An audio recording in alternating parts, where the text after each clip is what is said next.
must be based on the popular will of the Palestinian people, including under any Arab proposal. The abysmal political failure to address the root causes of violence in Palestine, as required by the UN Global Counterterrorism Strategy, or to challenge impunity prevailing there, has condemned the whole region to an endless cycle of suffering and vengeance. There can never be a sustainable peace without justice according to international law, including self-determination, return of Palestinian land, all of it, evacuation of illegal settlements, compensation for violations, and return of refugees. The apocalyptic violence in Palestine also signals to other states that there are no consequences for decimating whole civilian societies, returning us to the scorched earth tactics of the colonial counterinsurgency era. Second point, I deplore the resumption of apparently unconditional arms transfers by the United States to Israel. Recently, the US approved the transfer of more than $7.4 billion worth of arms and munitions and rescinded the Biden administration's 2024 national security memo that required assurances that US weapons would not be used to violate humanitarian law. Now, that memorandum was itself ineffective in practice, but loosening constraints further will enable more violations.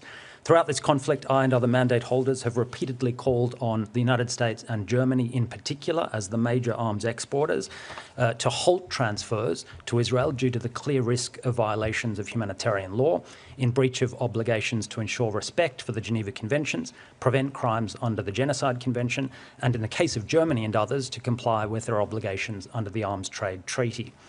Third point, I condemn two recent Israeli laws that impede the work of the United Nations Relief Works Agency in Palestine. UNRWA is indispensable, as the Security Council, the General Assembly and the Secretary General have said, not only in providing and coordinating humanitarian relief at a time of acute disaster in Gaza, but also in delivering essential services for civilians in ordinary times across the Palestinian territories. Israel's move violates its obligations to facilitate humanitarian relief and maintain law and order as the occupying power, its duty to cooperate with UNRWA's mandate under the United Nations Charter, and the privileges and immunities of the United Nations as an international organisation. It also undermines the stability of the ceasefire and prospects for peace, and sets a terrible precedent for unilateral disengagement from United Nations operations. Last point, I condemn Israel's continuing illegal military provocations in the wider region, most recently including further occupation of Syrian territory in the Golan Heights and strikes to unilaterally and preventively disarm the Syrian military on the pretext of countering terrorism at some distant point in future. These are additional to illegal aggressions and threats of force in Lebanon and Iran over the last year. Such acts destabilise the whole region, including a peaceful transition of power in Syria. The world's active and passive enabling of lawlessness and impunity in Gaza and Palestine has contagiously emboldened Israel to do the same elsewhere. I urge all countries to stand united against coercion by global or regional powers that seeks to break the international legal system. The world must never accept a lawless world dominated by brute force that endangers all of us. Thank you. Thank you for that, Professor Saul. And we'll go back to the speakers joining us online now with the Special Rapporteur on the Independence of Judges and Lawyers, Margaret Satterthwaite. Ms. Satterthwaite, you have the floor. Thank you very much. Good afternoon. I would also like to recognize the crucial work of my colleagues, and especially the Special Rapporteur on the Occupied Palestinian Territory and the Special Rapporteur on the right to food, both of whom have been mercilessly smeared and attacked for undertaking their important work to protect human rights. And this is not only an introductory remark, it's an example of what I'm going to focus on today. There's been a turn to attack and punish the very mechanisms set up to protect against grave human rights violations. What we're seeing is a broad attack on the laws, institutions, and mechanisms, as well as the personnel that make up the international rule of law. At the time when these laws and mechanisms are needed most, they're being dismantled and attacked. I want to be clear. The institutions have come through in our time of need. The ICC has issued arrest warrants, not only for the leaders of Hamas, but also for Israeli leaders. The ICJ has issued provisional measures ordering Israel to cease all actions that pose a risk or constitute acts of genocide. The ICJ has made clear that Israel's occupation of Palestinian territory is unlawful and must be brought to a prompt end. These actions were reasoned, deliberate, and based on clear law that the international community of states has developed and applied over many decades. They were implemented by judges, prosecutors, and lawyers, acting with careful deliberation. They were not taken in haste, but instead were acts of duty and commitment. Law, not war. These are the words of the late Benjamin Ferencz, a prosecutor at the Nuremberg War Crimes Tribunal. That was the dream of those who created the UN, the International Court of Justice, and the International Criminal Court. But now we see tragically an effort to punish, block, and deny the strength and righteousness of this system.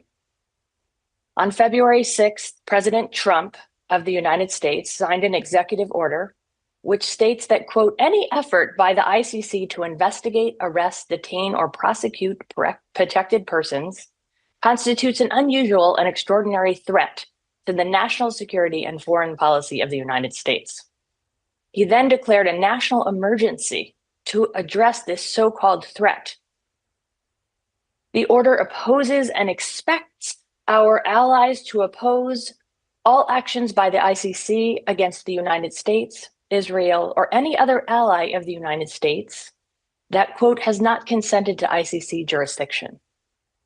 On February 13th, 1 week later, Karim Khan, the court's chief prosecutor, was added to the US list of specially designated nationals and blocked persons. Those on this list are barred from doing business with Americans and face restrictions on entry to the US. This list is normally reserved for those who have committed acts of terrorism or grave human rights crimes. The US has placed the prosecutor responsible for bringing cases against those who commit such crimes on the list alongside them. At this time, only Mr. Khan has been specifically sanctioned. However, the executive order hangs like a sword of Damocles over anyone engaging with the court in relation to the situation on Palestine, since it authorizes the US Secretary of State to sanction anyone that secretary determines to, quote, have directly engaged in any effort by the ICC to investigate, arrest, detain, or prosecute a protected person, unquote. Or to have materially assisted, sponsored, or provided material, financial, or technological support to such person. In addition, the executive order imposes a blanket visa ban on any non-US individuals whom the Secretary of State finds are employed by or acting as agents of the ICC. This is a stunningly broad visa ban. It appears to apply to any ICC staff member or agent who's not a US person. Potentially up to 900 persons, plus people who specifically might have US children or other US relatives. These ICC sanctions sit inside a broad framework for enforcement.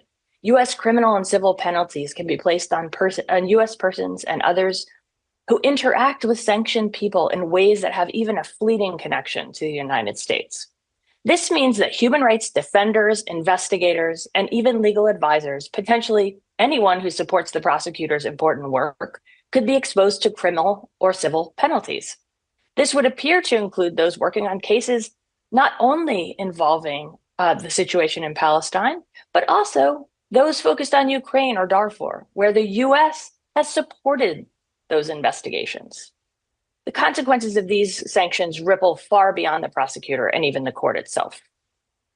They strike an attack and a strike on the global rule of law. They strike at the very heart of international criminal justice system. The jurisdiction of the ICC has been litigated and settled by rulings of the ICC and is not being exercised contrary to international law. It is being carefully applied in a situation where grave human rights crimes are occurring. With this order, the US has empowered war criminals by seeking to punish the ICC, denying justice and reparation to victims around the world. These sanctions make a mockery of the decades-long quest to place law above force and atrocity. Justice must equally apply to all without exception. Upholding international law cannot be a selective process. It is a shared responsibility that strengthens rather than threatens global security. Now, since the sanctions were imposed, many member states of the ICC have condemned these steps by the United States. 79 countries have released a joint letter that warns sanctions would increase the risk of impunity for the most serious crimes. Other states have emphasized that they will continue to work with and to support the ICC, making clear the essential role played by the court in ending impunity. Now, as the Special Rapporteur on the independence of judges and lawyers, I want to state unequivocally that the legal professionals at the ICC who work tirelessly to drive accountability and justice across the globe must not be targeted for this important work. Our efforts to uphold international law rely on the work of ICC prosecutors, judges, investigators, and all of the support staff at the court. Imposing sanctions on court personnel for carrying out their professional responsibilities constitutes a flagrant violation of human rights and undermines the principles of judicial independence and the rule of law. In closing, I will note also that the US sanctions against the ICC would appear to amount to offenses against the administration of justice under Article 70 of the Rome Statute. Article 70 punishes efforts to impede or intimidate an official of the court or to retaliate against an official of the court on account of duties performed by that official.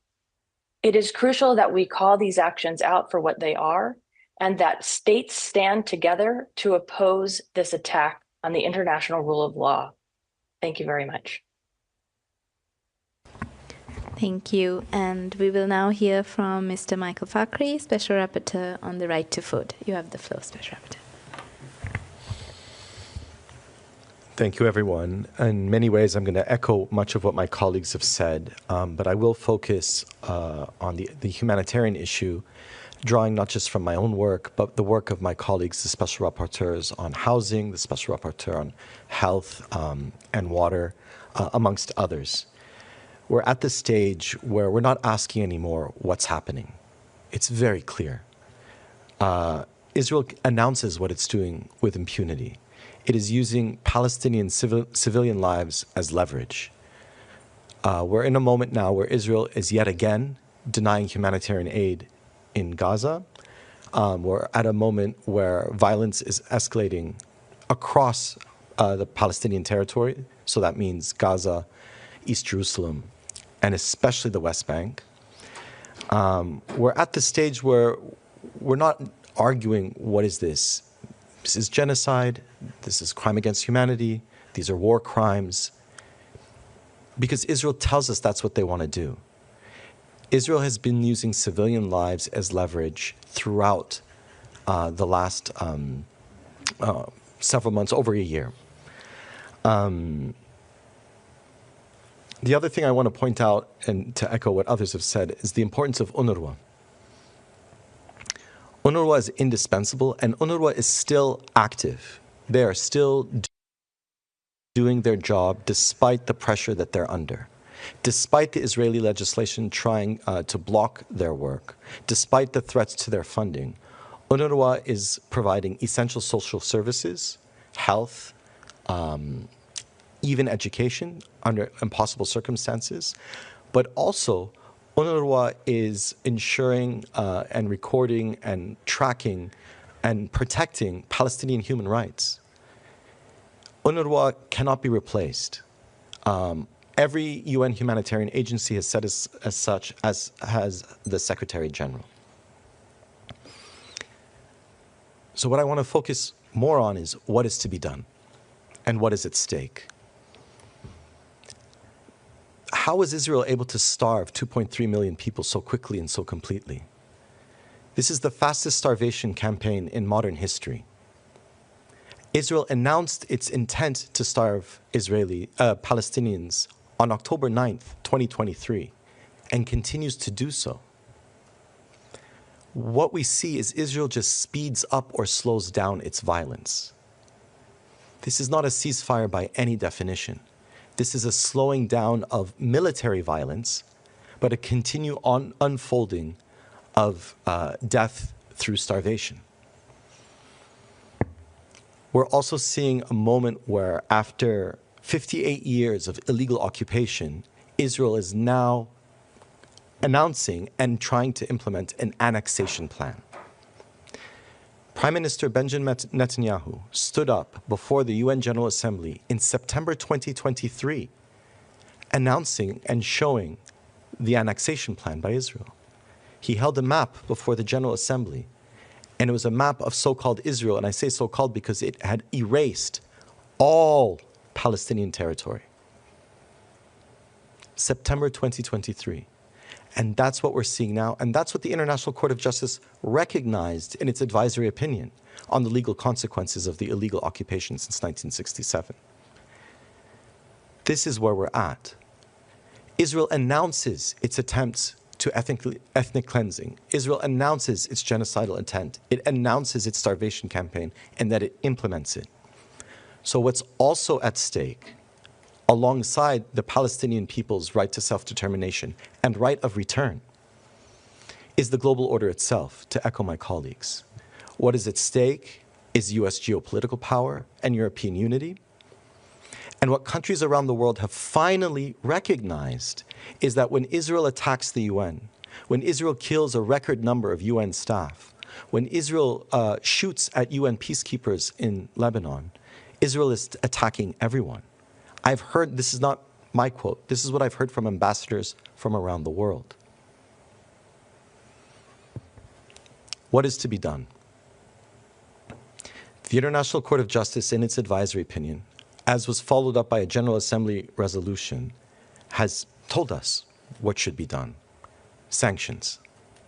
And I'm not talking about the sanctions that my colleague highlighted, the unilateral sanctions by the United States. What I'm talking about are internationally, legally authorized sanctions against Israel. Broad-based, economic, political, diplomatic, cultural sanctions is the only thing that's going to ensure a permanent ceasefire.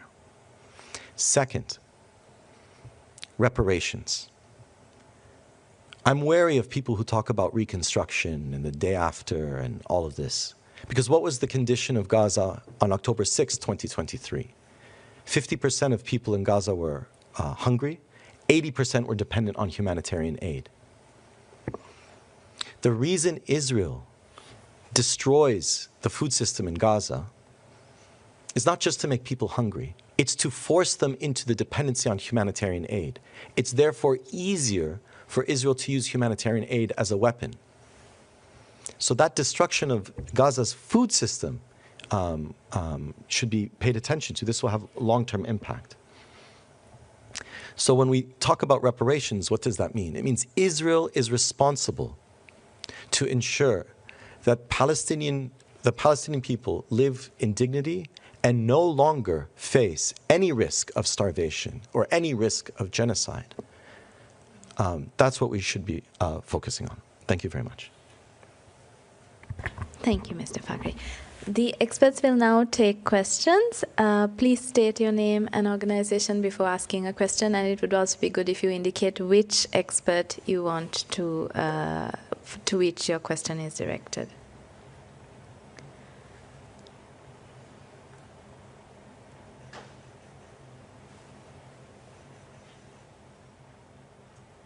Sorry. Thank you. Robin Millard from AFP. Mr. Saul, you spoke about President Trump's plan for the Gaza Strip. I'd like to ask you and anyone else who might want to say something about what you make of the Arab plan which has been put forward. Thank you.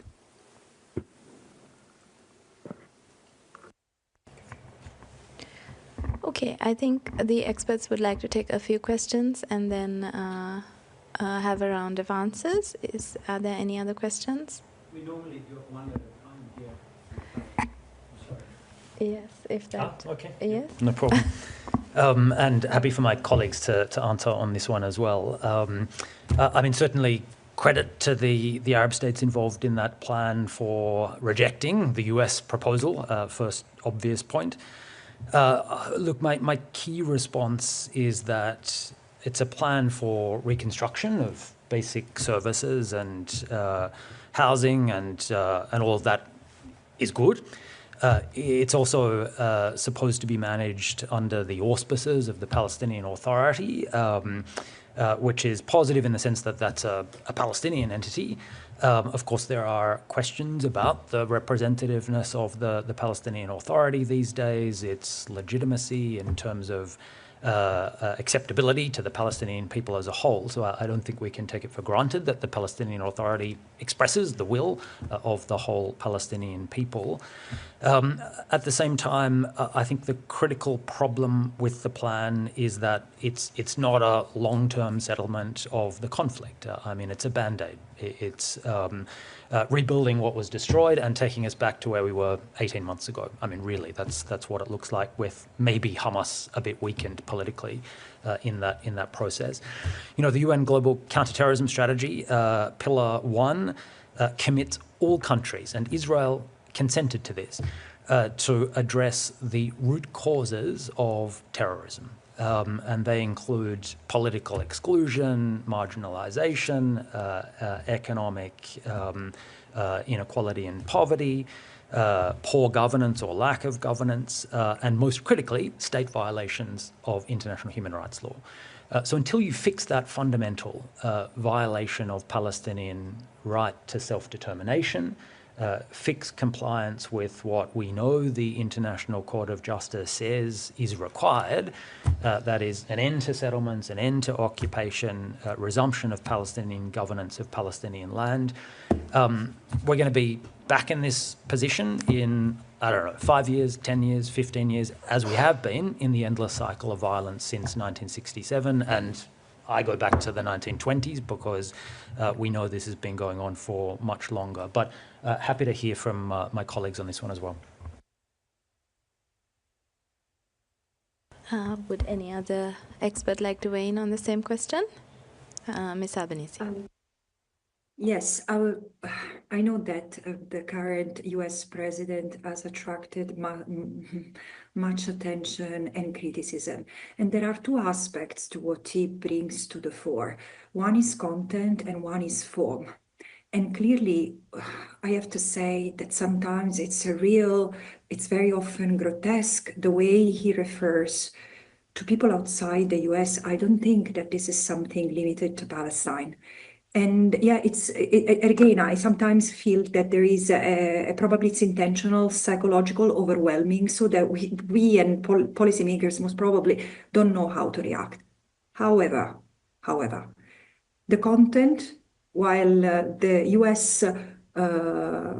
US politics under the current administration is terrible in many ways, I have to say that when it comes to Palestine, the worsening is in the margins, if there is worsening at all, because the US has always been that lawlessness-driven, international law negligence driven when it comes to Palestine. The violence that has been unleashed against the Palestinians historically, but most remarkably in the last 16 months, has been financially, militarily, economically, and politically enabled by the previous US administration. So again, we shouldn't be distracted from that. And also, people talk, media as well tend to refer to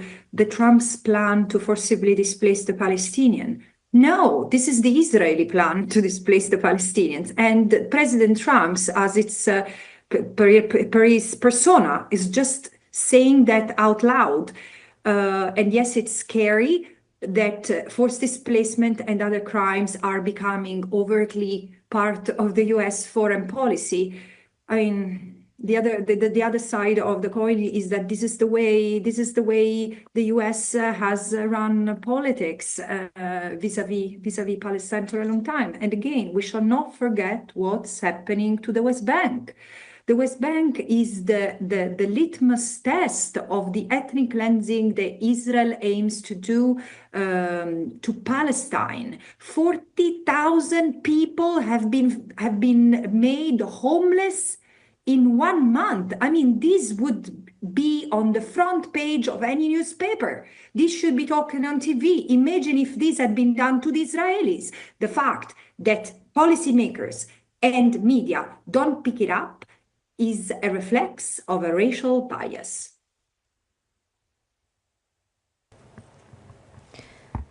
Thank you, Ms. Albanese. Are there any other questions? Yes, please go ahead. Moussa Assi, Al-Mayadeen TV. J'ai une question pour Madame Albanese. En se basant sur les discours et les positions israéliennes et américaines sur le renvoi des populations palestiniennes de la Cisjordanie et de Gaza, est-ce que vous trouvez qu'on est vraiment devant un danger réel d'expulsion des Palestiniens donc des territoires occupés? Une question aussi pour M. Fakhri. Oui.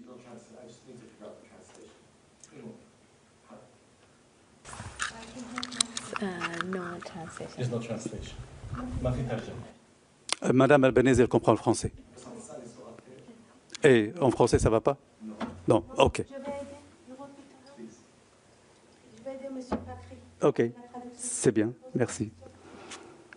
Alors la question, depuis le cessez-le-feu à Gaza, Israël a pris plusieurs fois des mesures pour stopper la nourriture et les aides humanitaires vers le territoire de Gaza.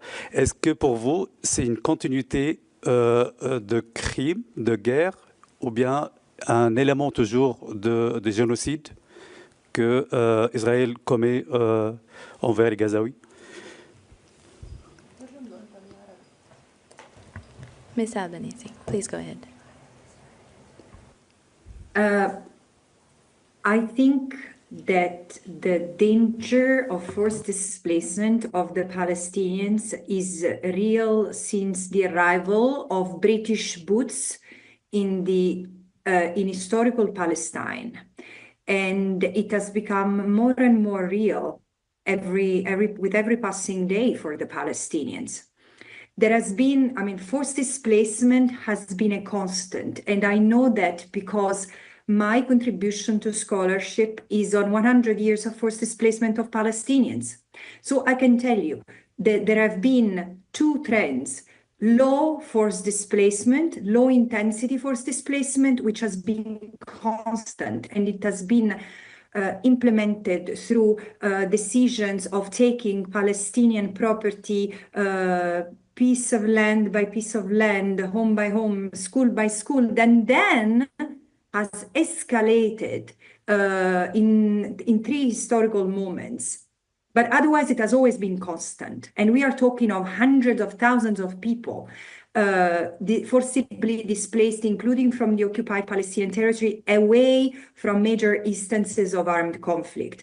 But in major instances of armed conflict, as in 1947-49, the Nakba, of whom Palestinians are all survivors one way or another. In 1967, under the fog of war, Israel forcibly displaced 350,000 plus Palestinians, destroying everything they had left behind, like in 1947, 1949, and preventing their return. This is why, on the 14th of October, 2023, like 1 week after the assault, I said, this is the risk, because this is what I saw being the trend. The risk of forcible displacement of the Palestinian is real.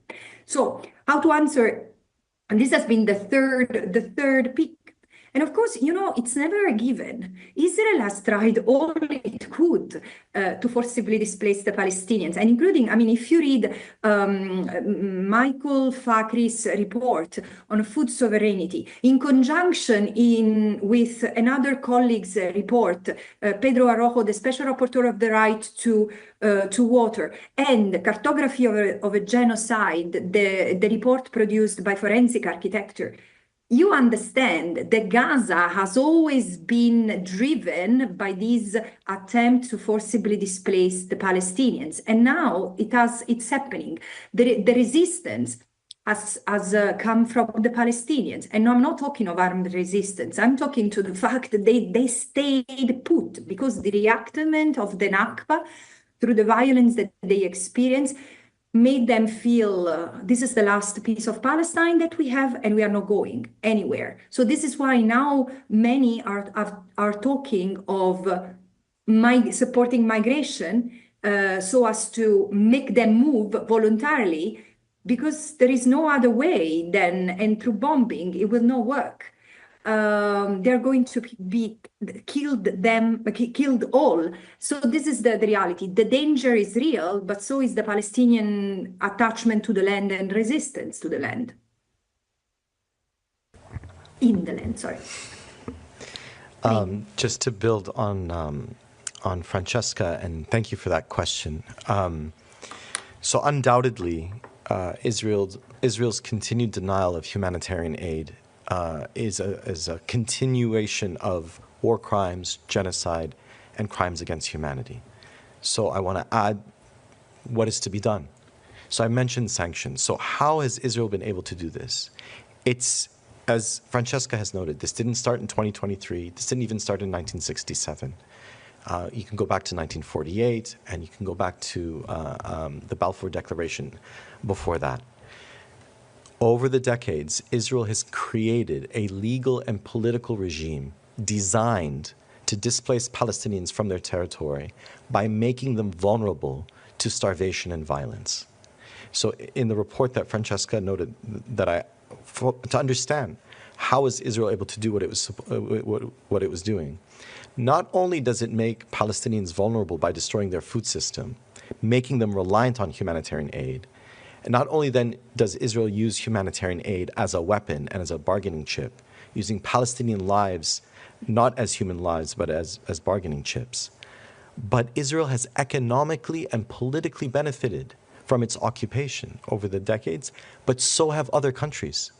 Surrounding countries have benefited from Israel's occupation of Palestinian territory, and different countries that have economic and political relations with Israel have benefited from this. So when we're talking sanctions, what we must first try and better understand is who is benefiting from the existing system of genocide, war crimes, and crimes against humanity.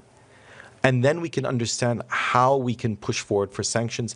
And the sanctions have to be broad-based because the entire Israeli legal and political system, again, is designed to continue to attempt to annex Palestinian territory. And my final point, again, is there's currently an arrest warrant for Prime Minister Netanyahu and former Minister of Defense Gallant. And one of the core elements of the allegations is starvation. It's the first time an international criminal warrant has been issued for the crime of starvation.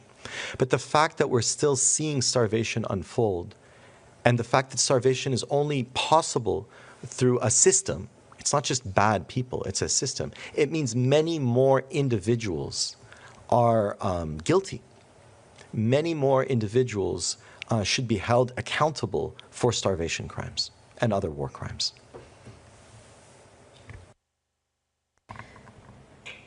Thank you, Mr. Fakhri. Are there any other questions? Yes, please go ahead. Anadolu. Mr. Fakhri, you just said that there are arrest warrants and because of starvation as well. But we know that some of the European countries already said that they're not going to follow this arrest. What do you think about it, and how this such remarks would define the implication of such laws? Thank you.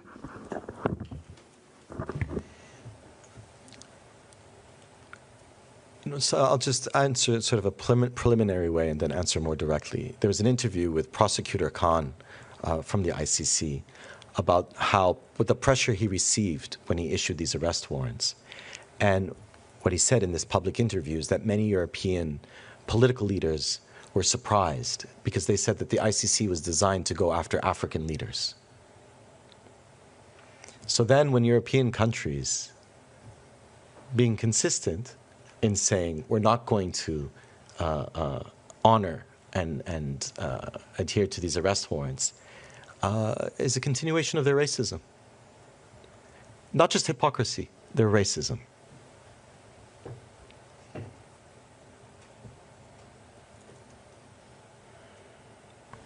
Thank you. Are there other questions? Sorry, yes. Just to add to Michael's answer on that question, I mean, I think it illustrates the point that this kind of selectivity in the enforcement of international law is so dangerous, because it sends a signal to everybody else that you don't have to comply with international law either. And for so long, there's been a very strong and growing narrative of double standards in international law, that those who made the law view it as applying to others, but not themselves. And then it's no surprise when other states don't do the West's bidding and enforce all the things that the Western states would like enforced to support them. And I think that's very dangerous, because it's not just about Gaza or the Palestinians. It has ripple effects across the whole legal system. And we've seen that there are all kinds of attacks on international institutions and fundamental norms of international law. And once those red lines start getting eroded so forcefully, it doesn't take long for the system to break down and break apart very quickly. I think we've seen an example of this in your country, the United States, where a very strong, old, sophisticated legal and political system is disintegrating before our eyes in a matter of weeks. Law can only do so much. You need political commitments from governments to enforce the law, and we can't, oppose Russia in Ukraine for the last few years, and then when it comes to Gaza, norms and institutions no longer matter. Last week, I was really disturbed, actually, that the Conference of States Parties to the Geneva Conventions here in Geneva didn't go ahead, because states were so far apart on enforcement of the most fundamental rules of international law. I mean, humanitarian law is not very demanding, actually. I mean, these are minimum basic rules of humane conduct. Don't torture people, don't summarily execute people, don't bomb hospitals. It's not asking much, actually. And when we can't agree on enforcing those absolute fundamentals, I think the world has gone to a very, very dark place. Thank you, Professor Saul. Ms. Satterthwaite should also weigh in. Thank you so much. Thank you. So I would have said a lot of what has already been said, and so I won't repeat it. But what I will say is that even as we are seeing this disintegration, it is time for those states that are supporting the ICC and that do believe in an equal application of international criminal law, international human rights law, to really lean in and take action now. So we have seen some very strong leadership from some states saying, we will enforce the arrest warrants. We will continue to support the ICC. But one thing that I think would be very important is to see the EU activating its blocking statute vis-a-vis these sanctions. The EU does have that capacity to act together to activate this protective statute, which would go a long way to saying, not only do we support the ICC, but we will protect it from this kind of unilateral action. So that's important. And then also important is for us to see that leadership on these issues is shifting. We see leadership coming from the global south in many cases. We see leadership of states who are going to these international mechanisms, going to the ICC, going to the International Criminal Court, bringing evidence and bringing support. And it's time for states to recognize that we must be looking to where leadership's coming from and putting our actions where our words are. And I agree entirely with my colleagues that it's time for us to honestly face the double standards, the racism that has been inherent in those double standards, and to call on the states that have been quietly sitting by to stand up and be very clear on their support and their active participation in ensuring international law is enforced. Thank you. We have a question in the room. Please go ahead. Thank you, Dina Abisab. I represent several Arabic media. I have two questions, actually. The first one, Mrs. Albanese mentioned that media or journalists in general played a role on the coverage of this subject.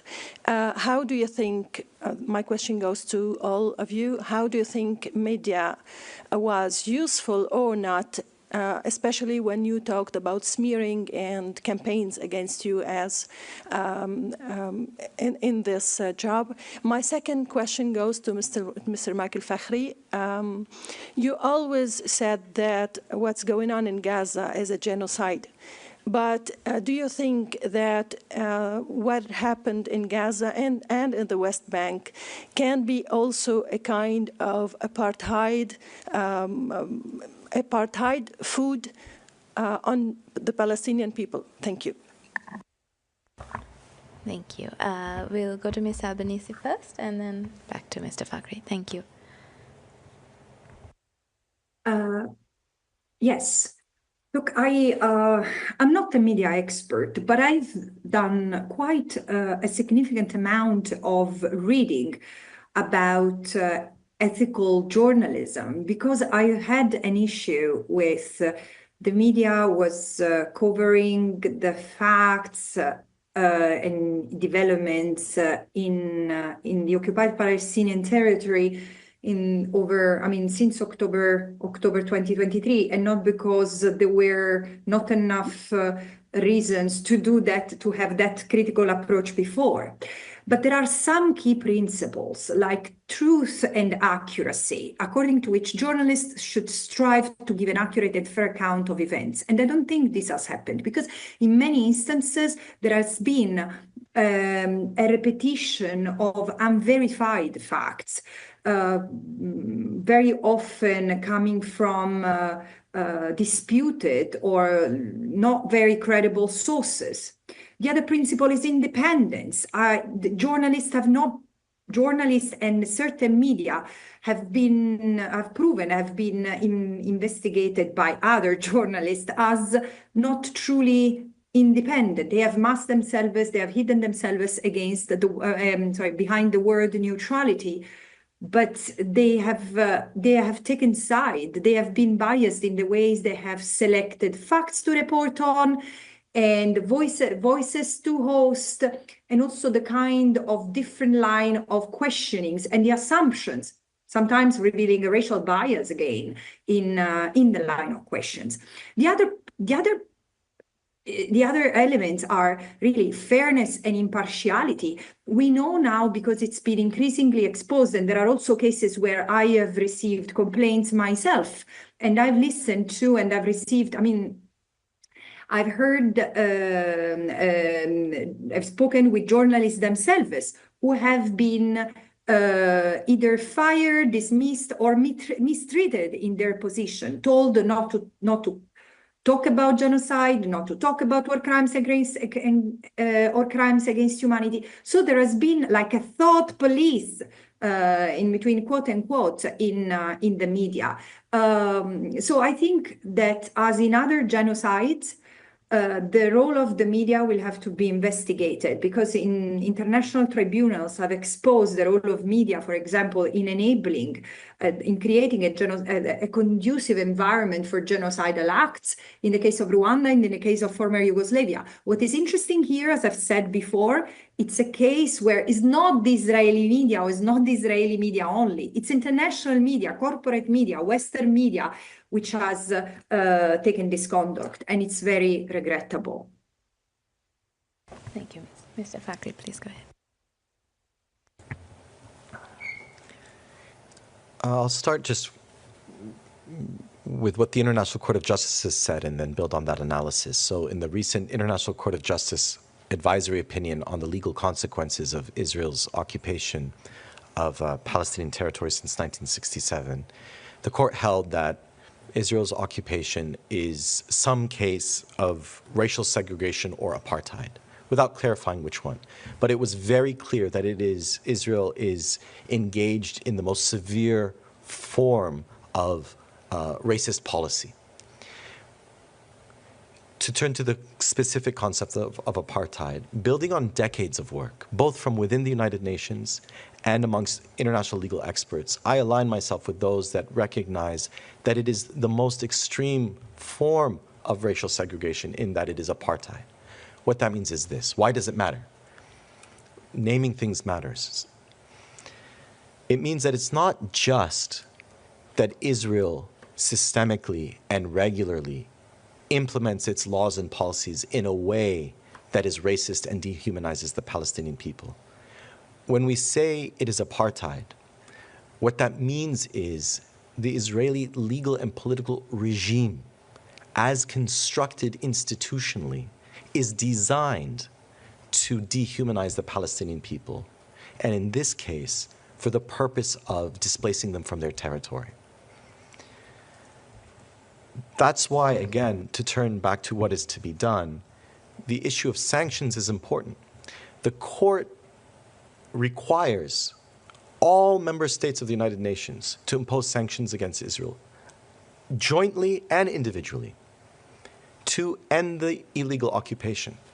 One can interpret this narrowly, meaning you can then, if you're a country, you can say, okay, I'm going to impose sanctions against Israel to end its illegal occupation, but I'm only going to look at Israel's presence on the ground in the occupied territories. But if you understand it as a system of racial segregation, as an apartheid, that means you have to apply sanctions against Israel as such, against the entire state of Israel, because it is constructed institutionally to undermine the humanity of the Palestinian people. Because of this apartheid regime, then, and I'm not the first to say this, and I won't be the last, is why Israel has been able to starve the people so quickly. The food system is designed to undermine the strength of the Palestinian people. I'll leave it at that. Thank you, Mr. Fakhri. Are there any other questions in the room or online for the Special Rapporteurs? Still have a little bit more time. Any other questions?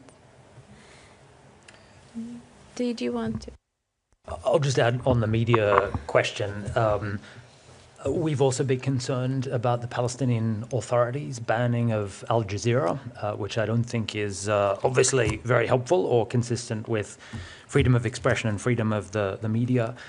To echo what Francesca said about censorship of and attacks on journalists, in my country, the Australian Broadcasting Corporation, which is our national public broadcaster, took a radio announcer off air because she simply retweeted a Human Rights Watch report about Palestine with no comment. I mean, this is the level of censorship that's going on because people are afraid of the kinds of pressure that all kinds of institutions are getting from organized political forces, whether they be the media, universities, public servants. I mean, this kind of intense polarization around the space to advocate on these issues has been incredibly destructive to debate on these issues. The weaponization of anti-Semitism, the efforts to ensure the International Holocaust Remembrance definition of anti-Semitism is taken up by as many states and institutions as possible when it's deeply flawed, as has been pointed out in numerous reports by Special Rapporteurs over the years, including the Special Rapporteur on Freedom of Expression, the former Special Rapporteur on racism. I mean, it's very clear that those are very problematic definitions that can't be squared with freedom of expression under international law. So that space to speak on these issues really needs to be protected and expanded, whether it's in the media, in universities, or elsewhere. Thank you. Thank you, Professor Saul. If there are no other questions, and unless the experts have something further to add, please, Ms. Albanese, Ms. Satterthwaite, anything? No, in that case, we will close this press conference. Thank you all for joining us, and thank you to the Special Rapporteurs for being here and online, and for your interest in their work. Thank you.